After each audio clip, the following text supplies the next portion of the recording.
एक और नई कहानी, शिक्षा से बड़ा तजुर्बा, मितवा फोटो स्टूडियो। Subscribe please.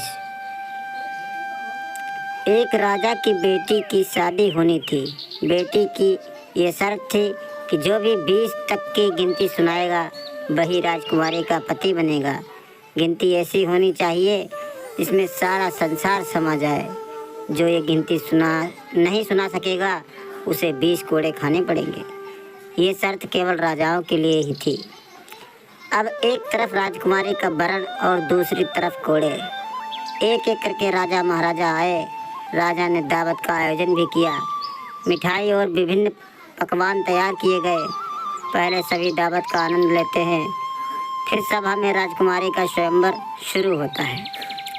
एक से बढ़कर एक राजा महाराजा आते हैं।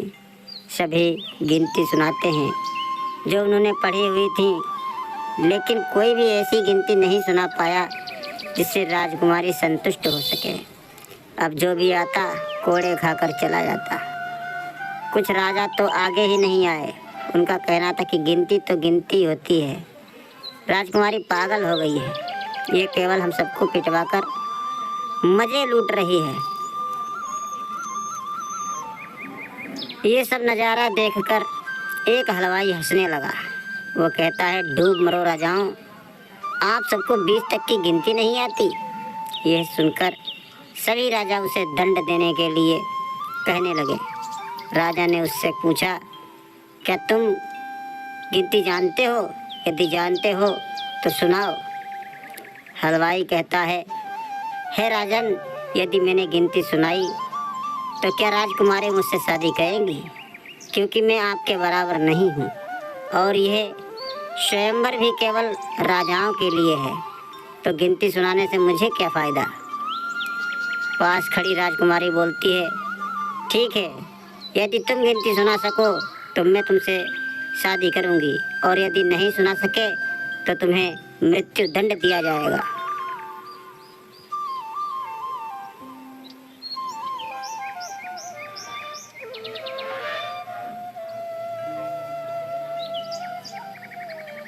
सब देख रहे थे कि आज तो हलवाई की मौत तय है।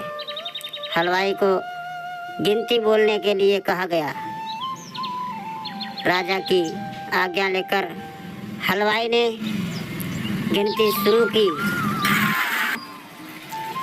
1 भगवान, 2 पक्ष, 3 लोक, 4 युग, 5 पांडव, 6 शास्त्र, 7 बार, 8 खंड, 9 ग्रह, 10 दिशा, 11 रुद्र, 12 महीने, 13 रत्न, 14 विद्या, 15 तिथि, 16 श्राद्ध, 17 वनस्पति, 18 पुराण, 19वीं तुम और 20वां मैं। सब लोग हक्के बक्के रह गए। राजकुमारी हलवाई से शादी कर लेती हैं। इस गिनती में संसार की सारी वस्तुएं मौजूद हैं।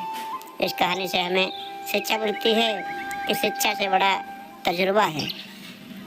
अगर कहानी अच्छी लगी हो तो हमारे चैनल को, मितवा फोटो स्टूडियो को सब्सक्राइब करें और चैनल को लाइक करें, कहानी को लाइक करें, चैनल को सब्सक्राइब करें। धन्यवाद।